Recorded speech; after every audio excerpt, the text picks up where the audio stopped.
Future Commerce is brought to you by Octane AI. Let me ask you a question. Do you want to leverage more customer data and increase your revenue at your brand? The answer should be yes and yes. And with Octane AI, every Shopify and Shopify Plus merchant can do just that. Learn about your customers and collect buyer profile data with engaging quizzes and create personalized campaigns and flows using Facebook Messenger and SMS. Octane AI has plans for any size business, and Future Commerce listeners get 10% off your first 6 months. So go sign up right now at octaneai.com/future. That's octaneai.com/future.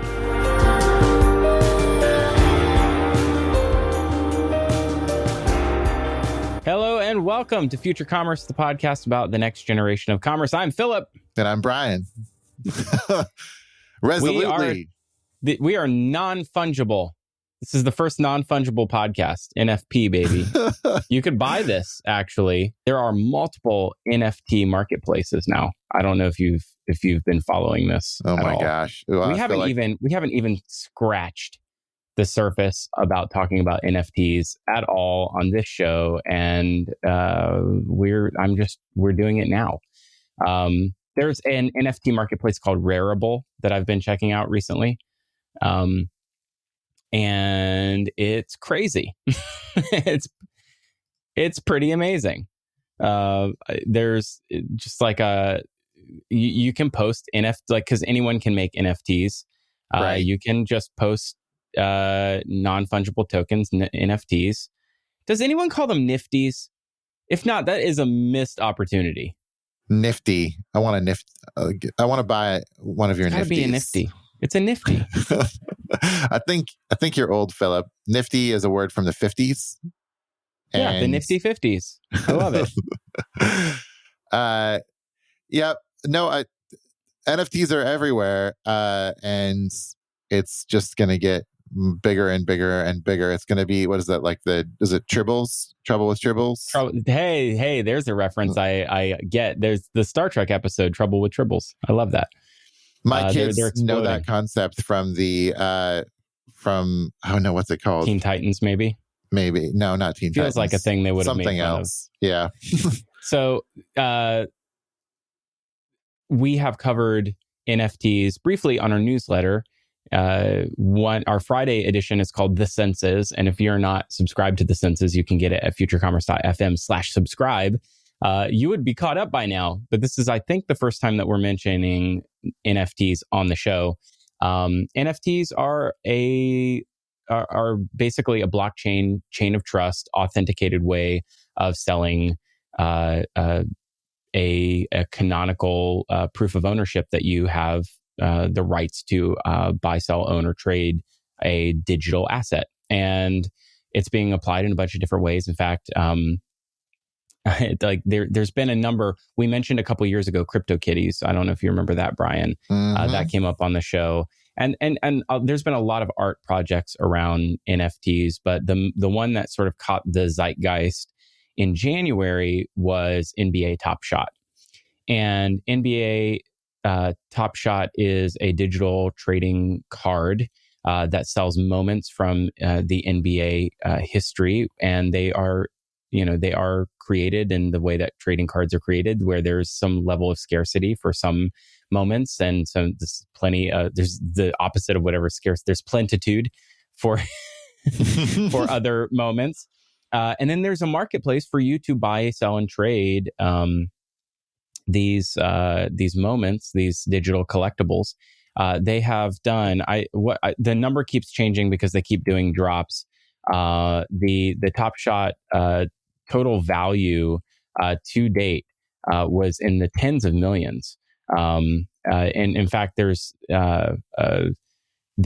are a couple moments that have sold for. So it's been over $85 million in sales since launching late last year, and the biggest sale to date that I can see, or that as of just a couple days ago, the biggest sale to date was I believe a Zion Williamson one of 50.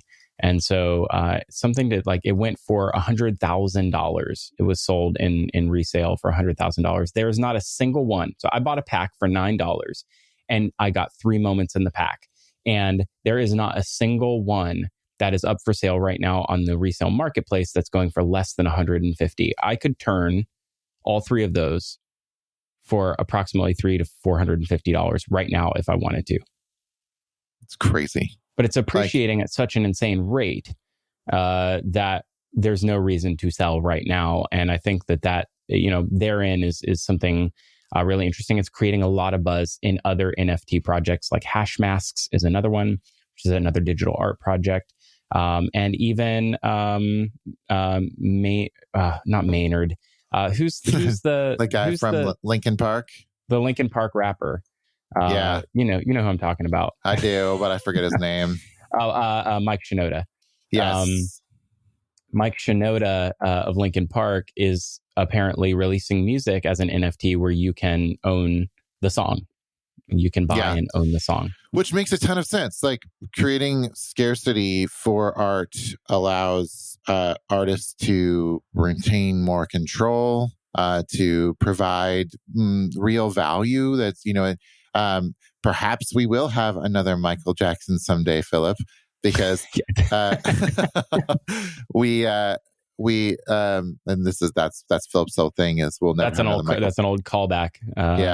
We'll have monoculture is dead. We'll never have another Michael Jackson because Spotify has ruined music. And in some ways, you're right. Like we treat music as something that's practically ambient, just happens. And so having opportunities to create scarcity around art that is digital is actually really important, I think.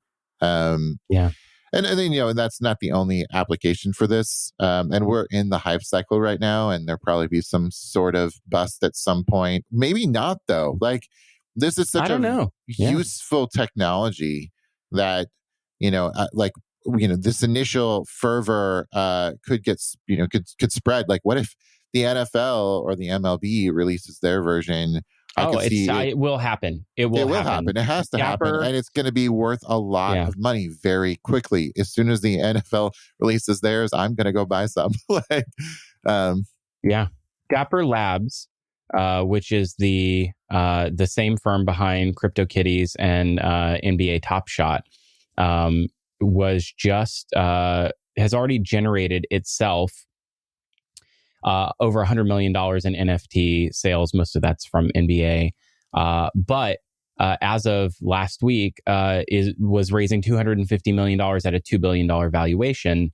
The future will not just be sports digital memorabilia, but we're going to have all kinds of things. I mean, you and I were sort of off camera, off the show, musing on what the future of NFTs could be, and if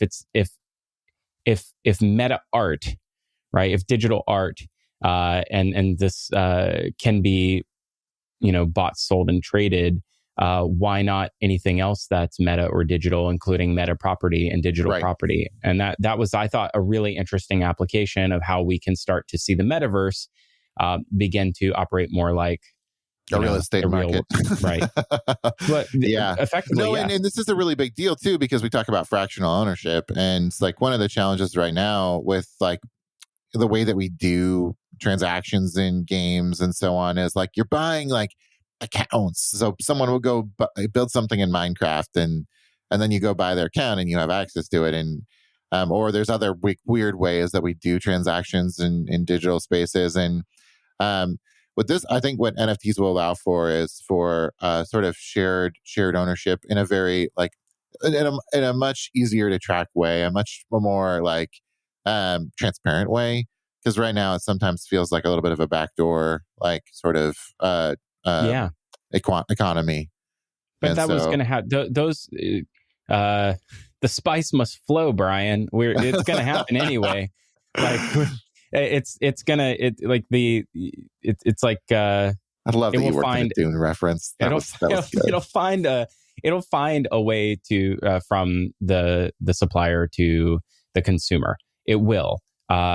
It's just not terribly convenient right now, and the fact that NFTs are blockchain enabled technology means that there's a chain of trust that you and a built-in means of transfer of ownership. And I think that that's really interesting and novel. So when you think about Animal Crossing today, there were a bunch of because Animal Crossing kind of came out right during COVID times last year.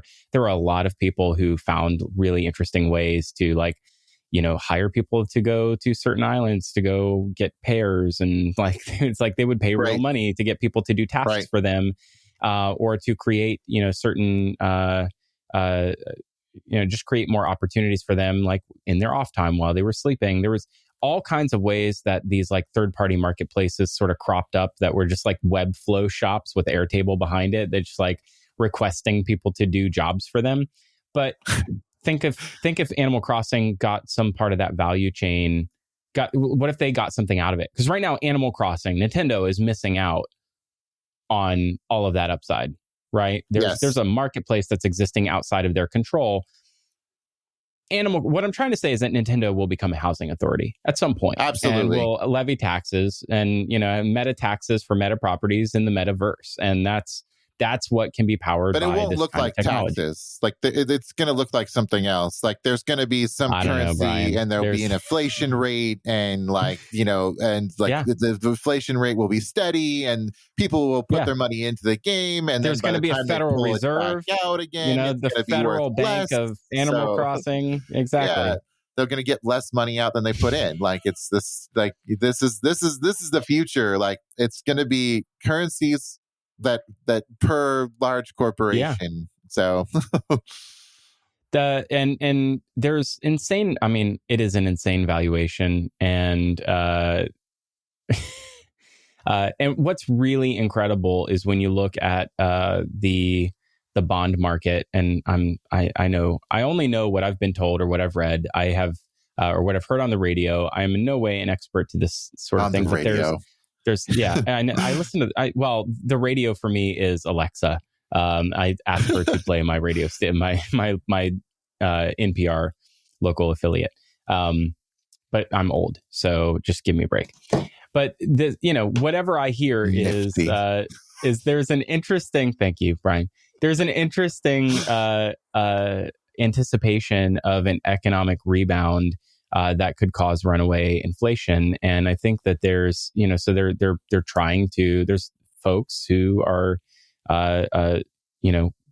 putting money into bonds and silver and gold. So there's this interesting movement of capital that is anticipating more economic growth, which I find to be super interesting. There was a stat that 40% of all money in circulation right now after this next round of stimulus will have been created in the last 13 months. And that's the definition of inflation. Yeah, exactly. Right. Yeah, exactly. So, I mean, where are you going to put your money, Brian? You got to put it somewhere, and why not into, the housing market, digital land in Fortnite, Yeah. No, I mean, Fortnite. Speaking of Fortnite, Fortnite fashion. Fortnite's fashion house now. It's true. Yeah. That's the world we live in. It is.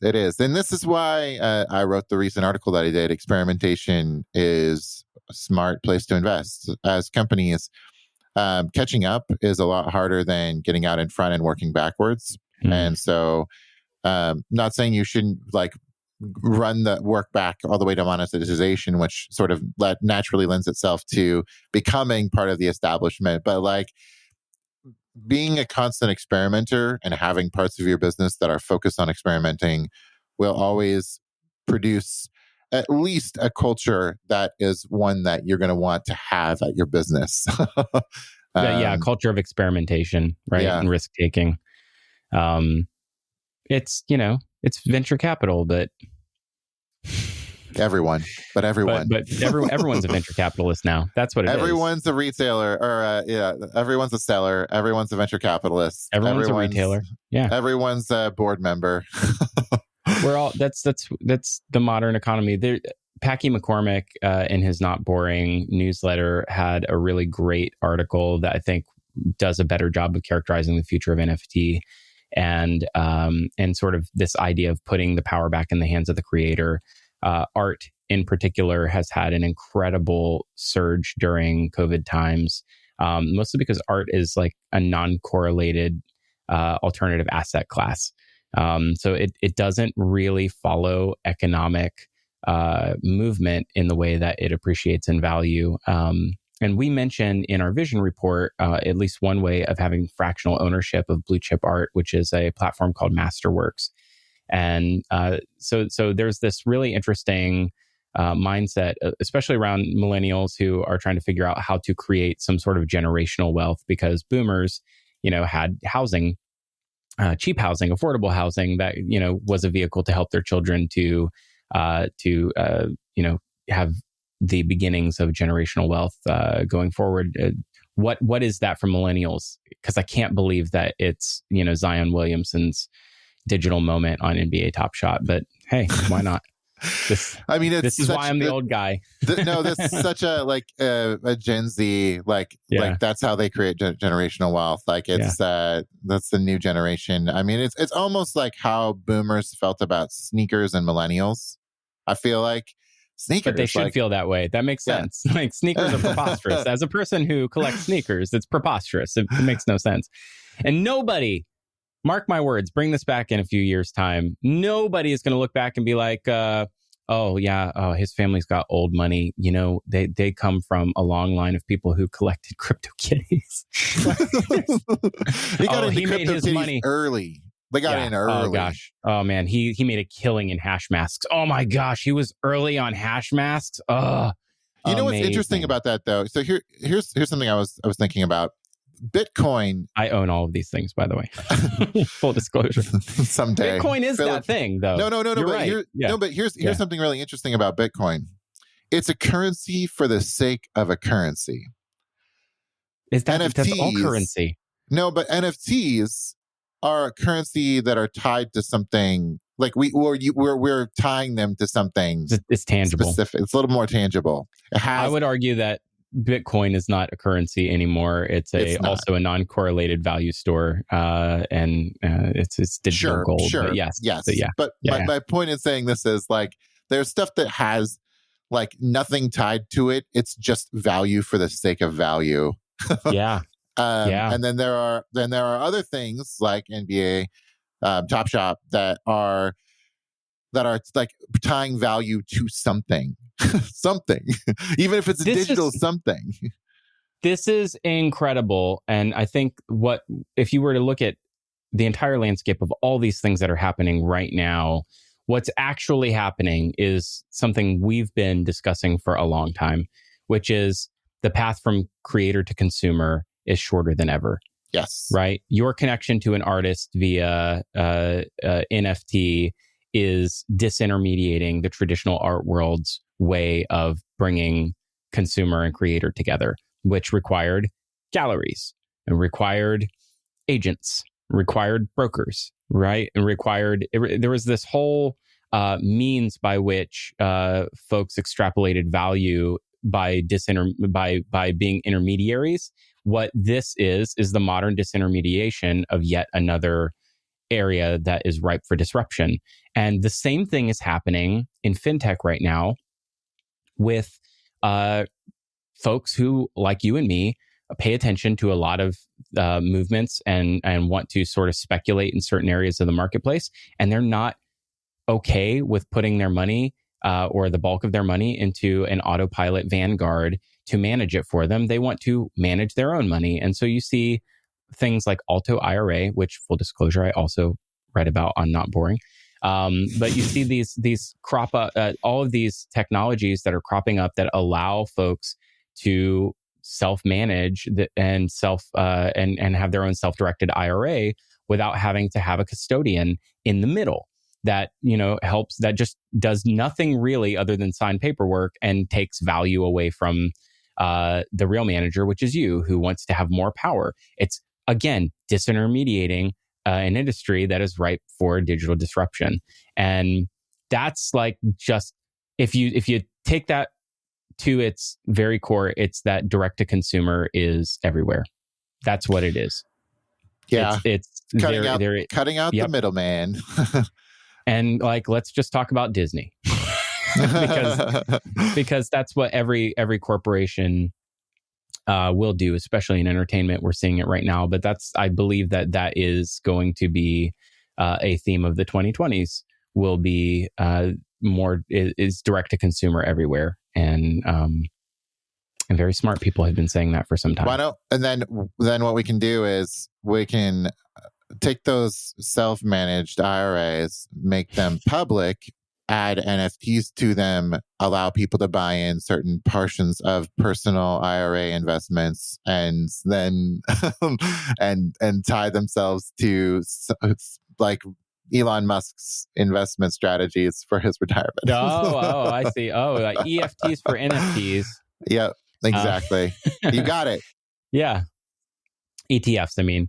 ETFs, well, yep. That was nifty. That was a nice little tangent there, Brian. Oh my gosh. I'm glad we talked about this. We needed to get this out. We did. And actually, there's been a lot of conversation on Clubhouse about NFT. And so it's kind of where I've heard a good 50 bill, baby. Of this. Yeah. I mean, oh my gosh. Yeah. So Clubhouse, according to Andrew Udarian, who just followed me on Twitter, by the way, he only follows 230 people. So I think that means I'm special in some way. Extra special. Is there an NFT for those follows? There should be. There are people right now on, there is a service. I don't know if it's Rarible. I think it might be on Rarible where you can sell your tweet. I don't know how. Like, that doesn't make any sense to me. I don't know how that's possible, but it's like, you own this in some future where I can sell it to you. Andrew Udarian of e-commerce fuel fame and someone I've looked up to for a very long time seems to think that Clubhouse there's a moment happening with a lot of social apps. Like, where did all these social apps come from all of a sudden? Dispo. It's an explosion of, there's an explosion of new social media apps. Clubhouse, having come up in the last year or so, Dispo, as you just said, Brian. We can unpack that a little bit, because there's a lot happening in e-commerce, specifically around commerce-centered rooms and communities building on Clubhouse right now. Yeah, I mean, Clubhouse is a great example of like the next social audio communities is like a big thing. As you were saying off mic earlier, like Twitter is probably rightfully concerned. The one of the things that I'd love to see eventually is, we talk about NFTs, is the ability for like native NFT creation within social media platforms. Like, to me, that seems like a natural movement for this, because it's where people create content. Right. Yeah, it's where people create content. It's where people sell things. It's where people do their work now. Like, this is and so the most natural place to be able to do this will be through social platforms. And I think that's one of the reasons why we're seeing, or not NFTs, but we're seeing technology get applied in new ways. And I think that's why we're starting to see new social platforms, is because we're starting to recognize the potential for different mediums like audio. Podcasts had their moment. Obviously, we were involved in that. Audio communities are kind of where we're headed next. And also taking mediums and sort of putting them into more distinct, more specific categories. I think that's another interesting thing about this is like Dispo is saying, hey, like there's, it's sort of taking content creation and saying there's also a place for delayed gratification and like living in the moment with images. And so it's like, okay, we're going to have news, the breaking news, that, the Twitter, right? We're going to have the next day stuff. Then we're going to have the 3 day after stuff. And like, it's like going to be like our reactions across the chain. And so like, I think I said this to you a while back. I was like, we should create a news service that just reports on the news 3 days after it happens. Because what we're getting right now is just this unfiltered all the time sort of take. And nobody thinks about things 3 days after or 7 days after or like I John Oliver in Last Week Tonight. I think that was their original thing was we'll go deeper and sort of wrap up the last week's topics, like not as they happen, but after they've settled a bit. Gosh, there's someone who just did this recently. It was like, we don't report on news that's 3 days old. We report on news 3 months old. Right. To give you greater context so that we can piece it together and we know, like, there's no speculation. We should find that because that's really interesting. I think that's actually really important. It's out there somewhere. Malcolm Gladwell talks about this a lot. I think he has done some deep dives on like how people just don't go back and look later, but how important it is to do that. And so it's like the news about the news. Oh, the news, that happened 1 day ago. Well, we've got more news about that. Oh, the news that happened a week ago. We've got more news about that.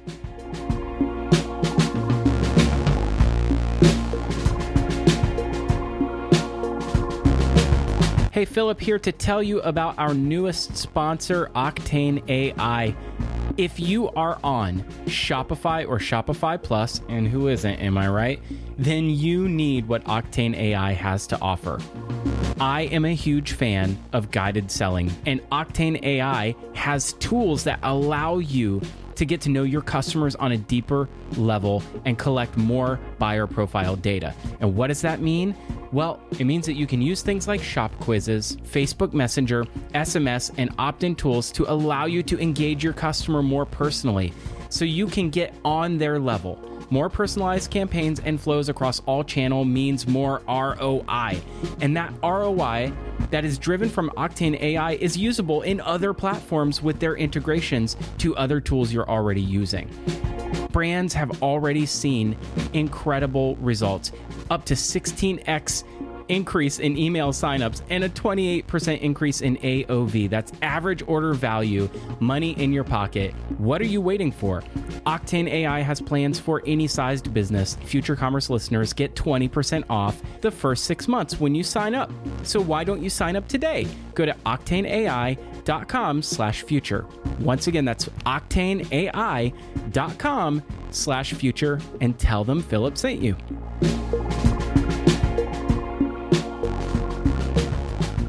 Just to close the loop on why I even brought up Andrew Youderian, he believes that audio communities, specifically Clubhouse, are a huge opportunity in social media. And he said there's a 20% chance that Clubhouse becomes a $50 billion company a la Twitter. And your reference earlier was that Twitter seems to think so because they made an acquisition recently and launched Twitter Spaces, which are audio communities. And they also are sort of following an invite-only playbook by only rolling it out to a select few users at the moment. Here's what's interesting about Apple. Is it only on Apple? That's my question. That's part of it. This is part of the reason why I have I no longer want to be a green text, Brian. I might go over to, I might be switching. I don't know. Oh my gosh. This Clubhouse is what caused you to switch. No, Clubhouse didn't actually tip me. It was Dispo that tipped me. And let me tell you why.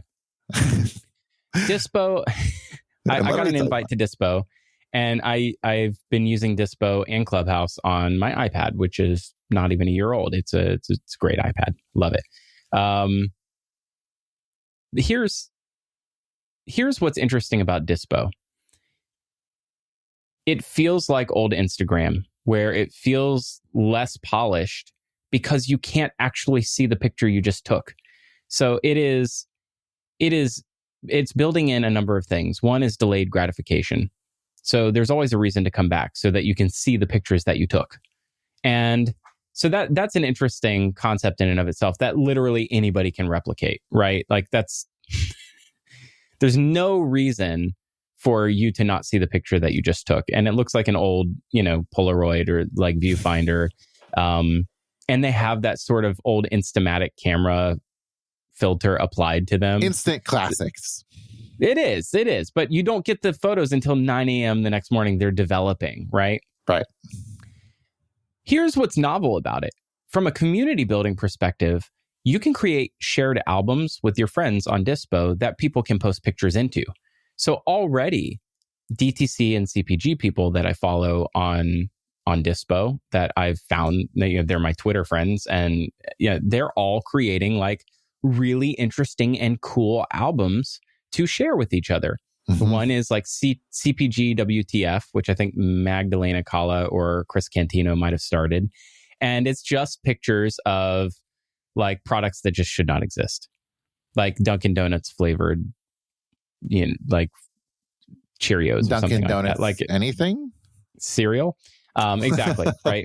So there's just really interesting shared albums that, again, you take this picture, you go to put it in a camera roll that's shared with a friend, but you can't see it for a day. And then a threaded conversation happens in the context of that picture, which again is happening the day after you took it. It is an interesting concept that has a really unique, viral loop that's sort of built in that makes you want to keep coming back for the community aspect of it and for the discovery of like, oh wow, I wonder, oh yeah, I did take that picture yesterday. There's something really novel and interesting about that. And the fact that it's only on Apple is itself like makes me want to be able to take pictures wherever I am and not just when I have an iPad with me. I am in Florida. It would be socially acceptable for me to just take pictures with my iPad anywhere I go, because that's what people who, tourists do when they come to Florida. But I'd prefer to just be able to engage with it a lot more. I'd be able to engage with it a lot more and more passively if I had it in my pocket at all times. And I think that's unique. Also, that's David. So David Dobrik is an investor and sort of like the chief proponent of Dispo. I don't think he built it so much as I think he's helping to hype it. But everyone's attributing it to him.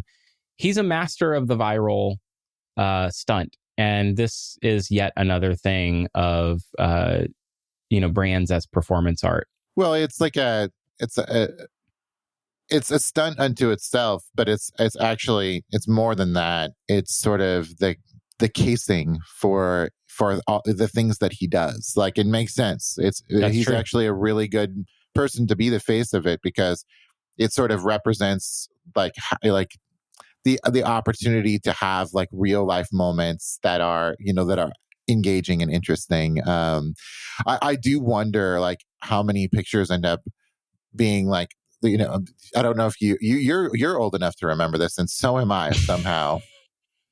But yeah, going through your developed film, was the worst. Really? It's like a joy. It's like, oh gosh, at least maybe it's because I was so young. Because I got a Kodak 110 when I was I don't know how old. Pretty young. I was pretty young, and so I would take the worst pictures with it. Like, they were the worst pictures, and so it was a lot of management of like getting the pictures back, going through them, throwing out the ones you didn't want, which felt kind of bad as you were doing it. It was hard. I don't know. Okay, sure. It was a lot of work. I feel like what's going to happen is it's going to be a lot of curate. Like, people are going to have to spend a lot of time working on this after the fact in order to make it what they want it to be. That's the reason why you come back. You get the notification. Yeah. Nine pictures are developed and ready for you to review. Here's a unifying topic, which goes back to our persona of Carly. Can't afford real life yet, right? And this psychographic. One thing that we've said a few times, which I got a lot of heat for in BuzzFeed of all places.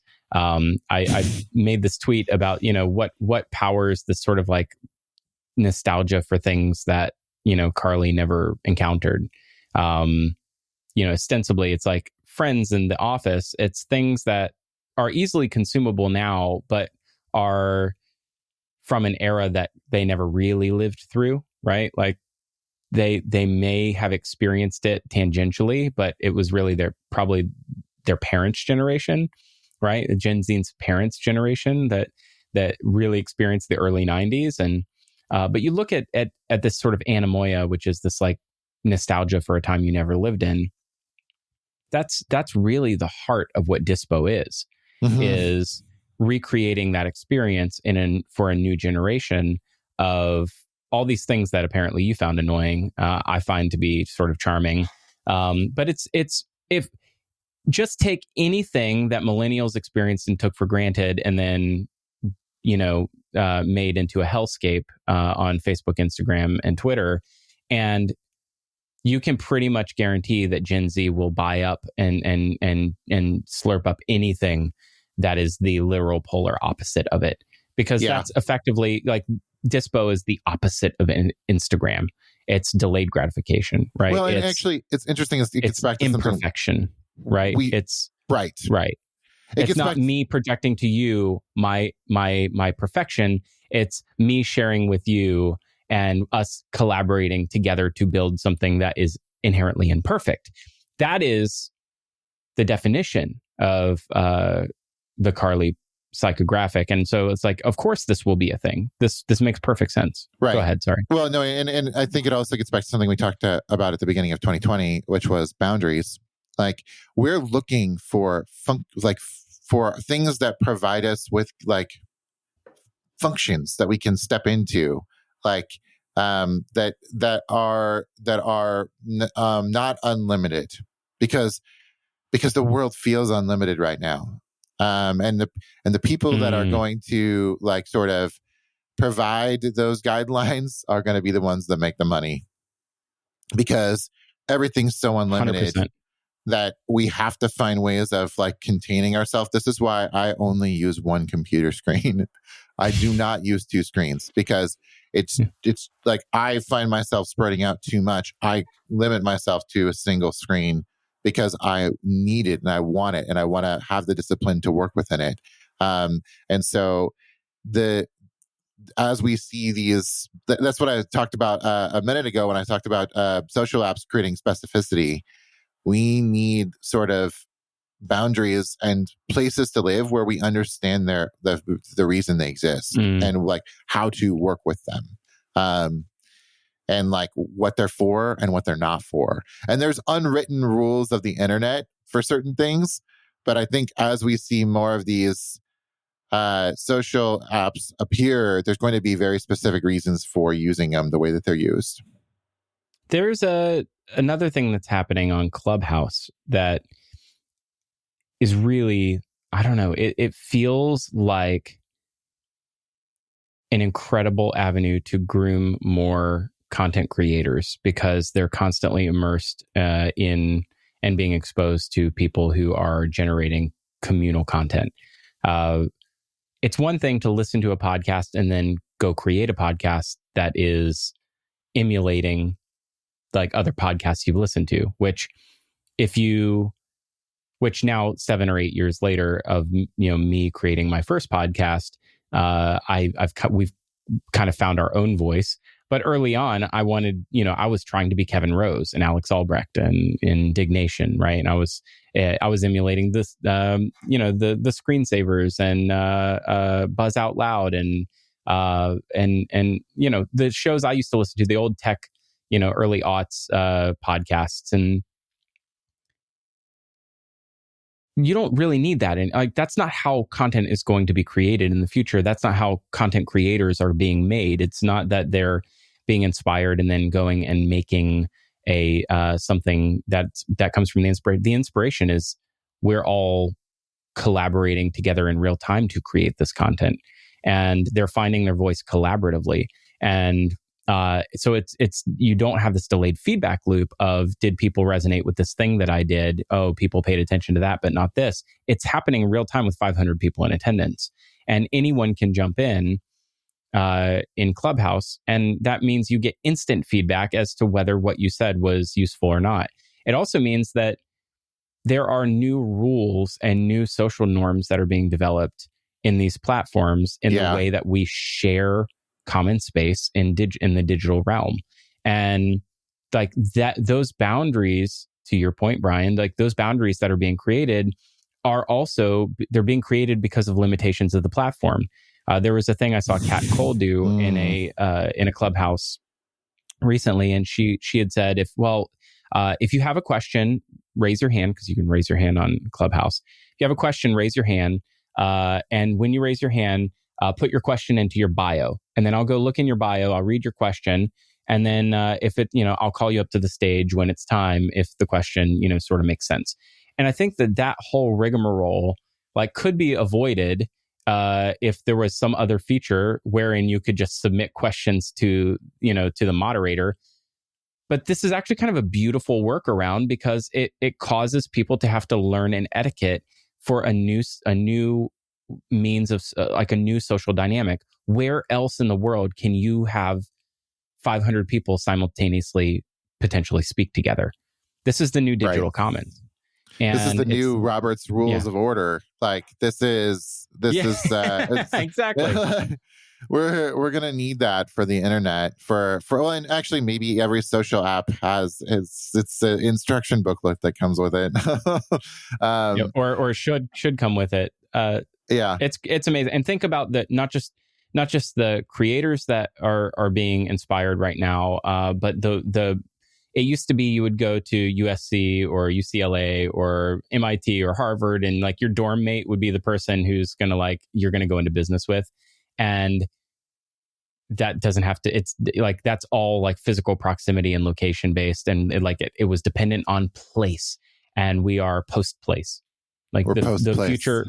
Yeah, the future of creation, the future of value creation, and the future of brand building in every sense of the world, from tech platforms to physical products, is happening in these communities where people are going to connect with each other. This is a good thing, actually, and actually, it's a brilliant thing. We're gonna well, by the time this episode's published, we'll have already heard about some things that Joseph Antonelli has to say about this, about how like this is distributing talent, and this is a problem that some of the leading voices in tech have called out as an issue for many years, but it hasn't seemed to have been able to be fixed for some reason. We just continue to do tech out of the Bay Area. But I feel like this year, 2020, might be the turning point in that, where we start to see tech jobs work their way out to, rural America. Even this is not a bad thing. This is a good thing. I talked about this in my response to the Let's Build article by Mark Andreessen, and I think like my and I should have wrote a whole article on this as well. You're my so bitter about this because like it didn't get published on Insiders. You wrote a very good piece about like that was sort of critical of the it's time to build mantra, right? Yeah, it was an addendum, and I love the idea of building, and I think it's important to build. My concern with Mark Andreessen's and Mark Laurie's like visions of the cities of the future is that they don't take into account that we already have so many assets. So if we're talking, at least American centric for a minute, like, or we're usually American centric, I guess. We have such vast amounts of people and land across the whole country. We have a lot of problems with this geographic vastness as well. And it's created a lot of issues. But I think we have an opportunity to take what we've done with tech and sort of work our way up to that city of the future by starting small and looking for opportunities to innovate in an asset that we already have that we're not taking advantage, which is the minds and people that we have spread across this nation. Yeah. Shoot, we're out of time. Is that the final word?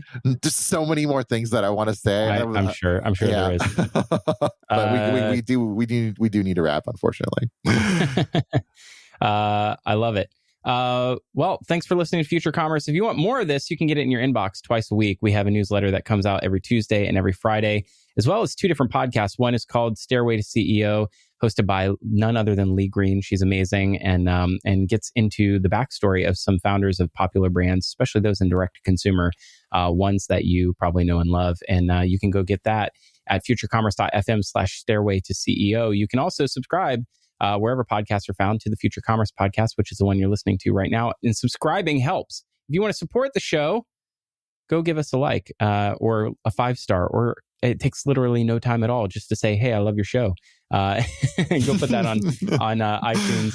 It really helps us get the show to other people. And drop us a line at hello@futurecommerce.fm.